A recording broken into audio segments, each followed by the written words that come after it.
Sa mga oras na ito, kakaiba ng tumatambad at nakita ko dito sa mismong sementeryo. Nakita ko ang isang bungo may nakatago sa loob ng 3 papel na peraso. Ito ay parang kinukulam mga pangalan ng mga biktima at yung papel mismo linagyan ng itim na kandila. At ayan, tumambad sa akin ang mga pangalan ng tao. Ito ay kagawian na may sawi at galit sa isang tao, kaya ako ay umalis agad dahil naramdaman ko ang katatakot. At biglang may tinig at narinig ko at bigla pong gumagalaw yung mga sako ng bungo. Sa oras na ito ay ako lang nagsolo at nagpa-fight po ako sa mga enerhiya na gustong lumaban sa akin. Pero sa gabing lagim na ito, kakaiba ang ating topic. Kaya manood na kayo. Mag-subscribe na kayo.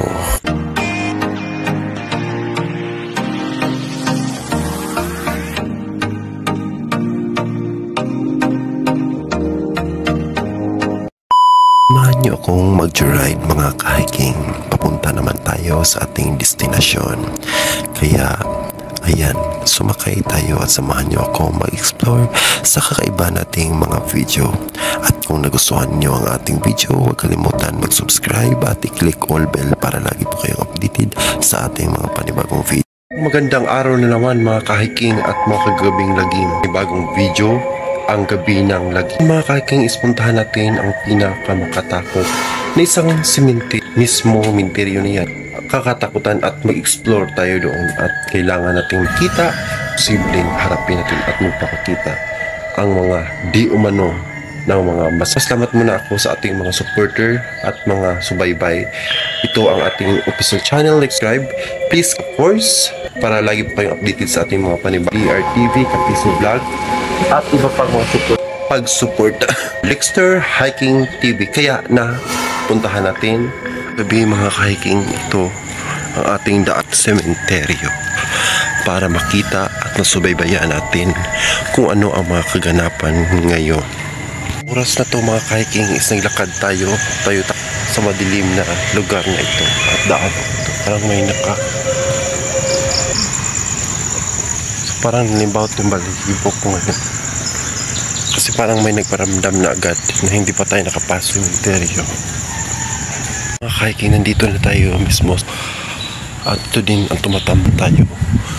Solo lang tayo sa sementeryo mag-explore, makita kung ano ang sulit din mga ka-hiking. Tumatambad din sa akin ngayon. Dito tayo mag-start mga ka-hiking.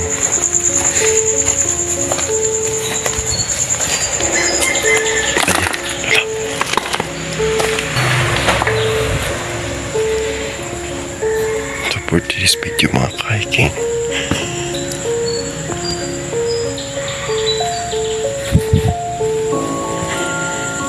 So, alas 3 sa gabi. Bigat na. Naramdaman ko dito. Mag-explore na tayo mga ka-hiking.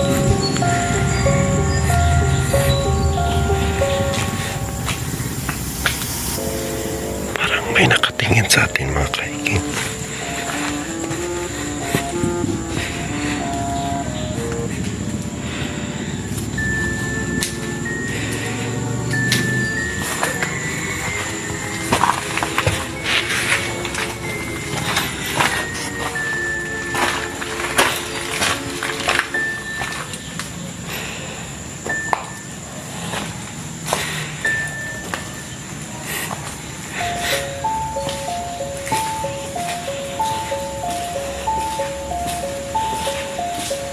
Nakapakasikip naman dito.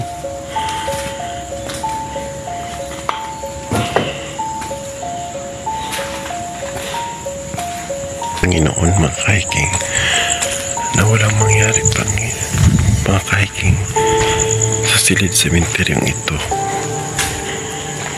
Kasi tayo ay solo lamang. Wala pong ilaw. Wala.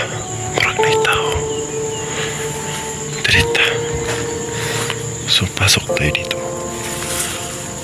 Mga ka-hiking. Maginaw dito mga ka-hiking.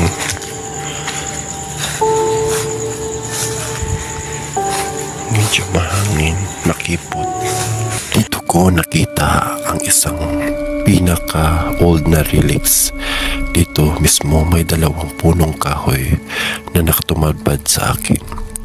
Bigla kong nakita, parang sumusunod sa akin at parang may taong nakapaligid sa akin. Mga masamang espiritu, pero tinutuloy ko pa rin ang paglakad. Dito ko naramdaman ang di ko mapaliwanag. Nanginig at tumayo yung mga balahibo ko dito. Ako lang magsulo, naglakad at nangahas na mag-explore sa sementeryong ito. Sa oras na ito, dito ko naramdaman ang aking pagkatakot dahil nakita ko lahat ito ay madilim at walang kaliwanag-liwanag, sapagkat na-realize ko na parang may biglang sumusunod sa akin at parang may taong nakapaligid at biglang naamoy ko ang isang kandila na di ko mapaliwanag yung baho sa kandila. Pero ito ay tinutuloy ko pa rin sapagkat gusto kong makita kung ano man ang hinahangad ng mga masamang espiritu at elemento dito. At nakita ko ang isang silid na ito at napapatuloy akong puntahan yung parang mansyon. Pero dito ko nakita ang mga karton na nakalatag, parang may nakahiga dito. At pero ako lang mag-isa, kaya kinakaya ko.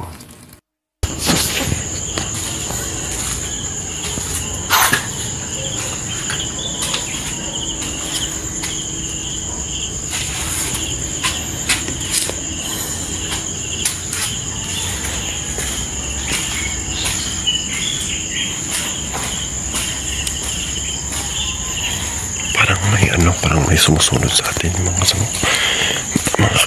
ka-hiking.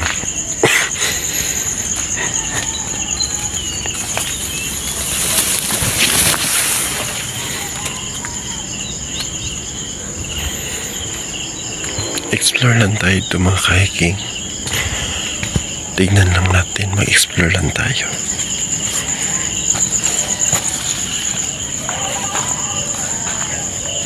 Dahil wala tayong kasama kasi medyo creepy po yung lugar na ito. Parang may tumitingin sa atin palagi at sumusunod.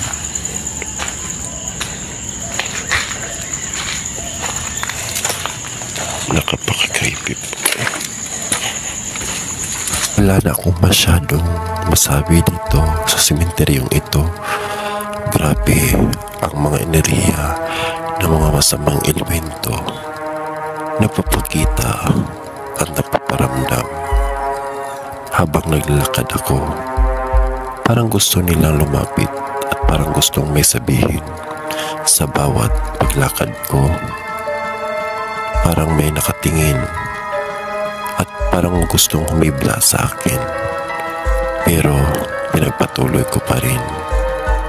Dahil alam ko sa mga oras na to, malakas ang kanilang kapit at malakas ang kanilang enerhiya upang tayo ay takutin, upang tayo ay harangan sa ating destinasyon.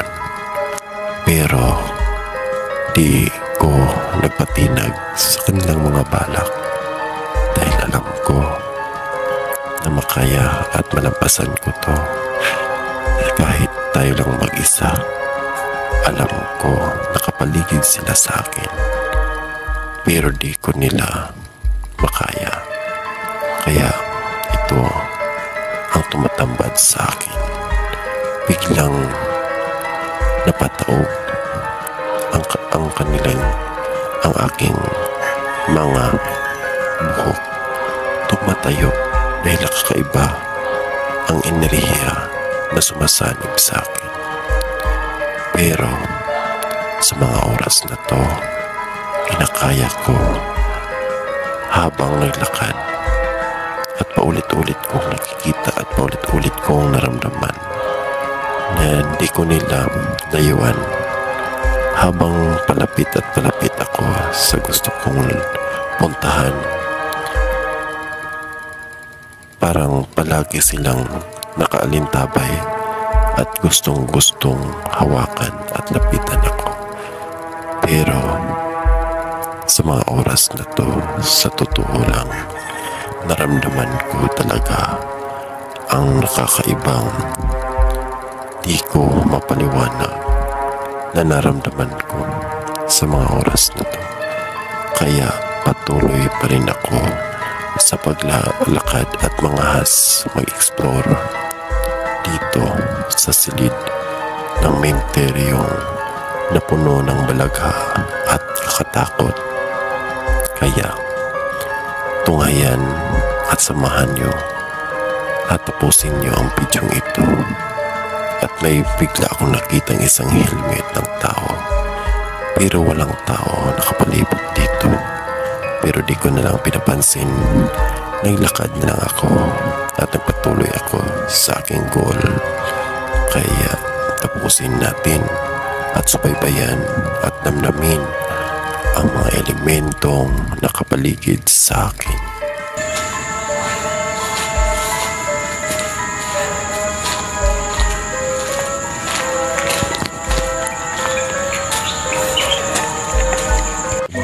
Grabe ka creepy yung lugar na ito, pero kinakaya ko pa rin kahit nagsusulo tayo.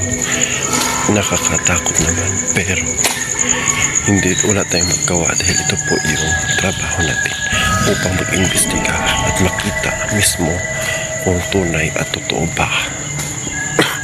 3 ng gabi pero yung balahibo ko tumatayo talaga mga hiking. Well, parang may naamoy ako. Parang nanimaho yung parang may bahong kandi. So, nanimaho yung balahibo natin ngayon. Parang may nakasubaybay yung balahibo ko is grabe po yung balahibo ko mga hiking. Tumayo talaga. Nakakatakot naman. Wag.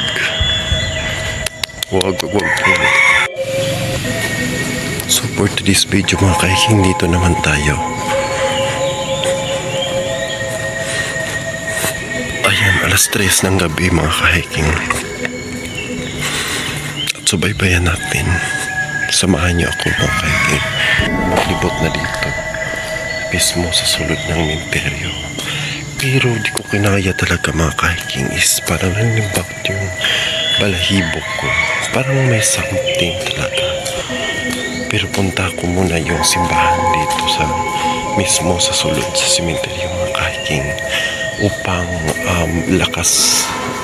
malakas yung loob natin. Kasi po yung presensya is mataas talaga yung nagpaparamdam. So kailangan natin lakasin natin yung loob.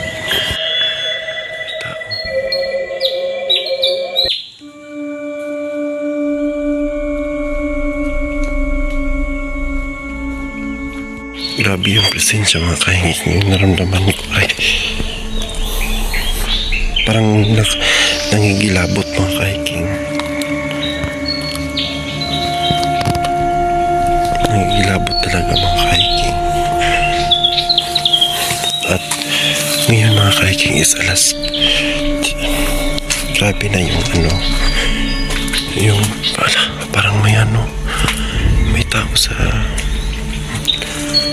sa unahan.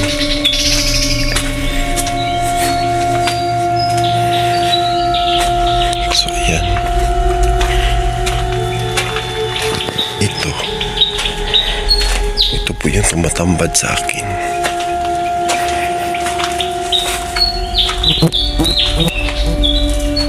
Ayan mga kahiking, bungo ng tao. Pero may pangalan mga kahiking. Tingnan natin.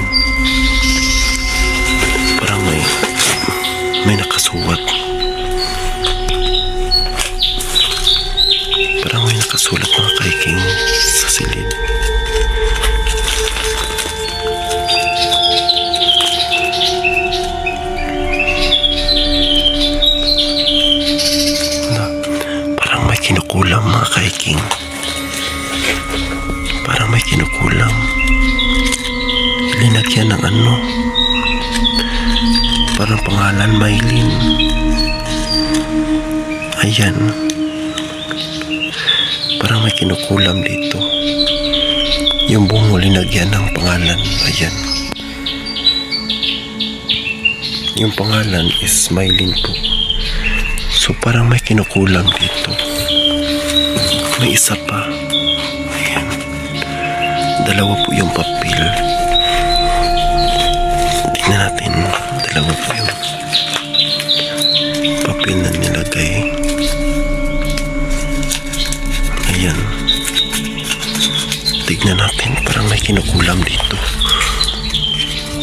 Ayan, ayan po yung lagyan ng black na candle. Ayan po yung mga nakasulat sa papel.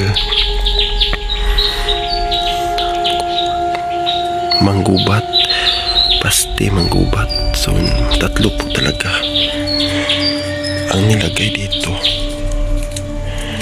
So may kulang talaga yung nangyayari. Ito mga pangalan ang linagay sa mismo sa loob ng bungo. Nakita natin. Ayan, tatlong pangalan Mylene at saka paste manggubat ang nakalagay. At atoy, antor at black po yun, oh. Ayan, black po yung candle na ginagamit. Pero ang tumambad sa akin na nag-imbestiga tayo sa isang bungo, bigla kong nakita ang isang papel. Ito pangalan ng mga tao na gustong kulamin. Ito ay kinukulam, dinagay sa ilalim ng bungo ng isang tao. Kaya ito ay napaisip ko. Ito ay nakatakot ako dahil bigla po gumagalaw ang mga sako. Mismo dito sa loob, dito mga sulat. So ayan po yung kinuha natin. Ayan po yung kinuha natin mga sulat. Parang kinukulam nila yung tao, pero mga pangalan yun ng tao, no? So mag-ingat po tayo, no? So may ginagawa, may nanggagawa talaga ng ganon.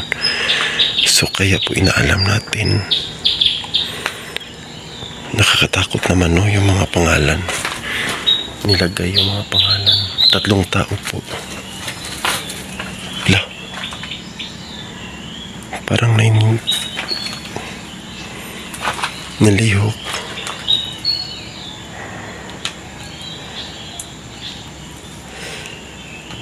Ayan. So, wala. Mukha ito lihok ang puan. Sako. Nakalimbawt naman. Nalimbawt yung balahibo ko, guys. So ayan lang po ngayon. Kasi po yung presensya nila nagpaparamdam talaga. At medyo malakas yung enerhiya na ginagamit. So kaya po nashock ako kasi sa loob mismo ng papel mayroong mga pangalan na nilagay, no? May mga pangalan nilagay at linagyan ng black na candle at black na candle at saka tatlong pangalan po nakakita natin doon. Kita sa loob ng bigla ko lang bungo, no? Bungo ng natatakot tayo. So sana ay panaligan tayo ng Panginoon ng mga tamang gawain. So kaya po ay bigla akong natatakot, bigla at malakas po yung presensya ng hangin, dahil may Panginoon naman tayo. Malakas ang ating basta na makuha ng mga negatibo ng ibang tao. Kaya po mga ka-hiking, kita natin sa ngayon at nadiskubrihan sa panibagong daong period. So ngayon mga ka-hiking, dito na lang muna tayo. Huwag kalimutan mag-subscribe at i-click all bell para lagi po kayong updated sa ating panibag. Hindi natatakot at lumalaban tayo ng patas. Sana po ay mga misis natin sa mga ganon is sana po ay mabasmasan yung nagawa, no? O gumagawa ng ganong mga bagay.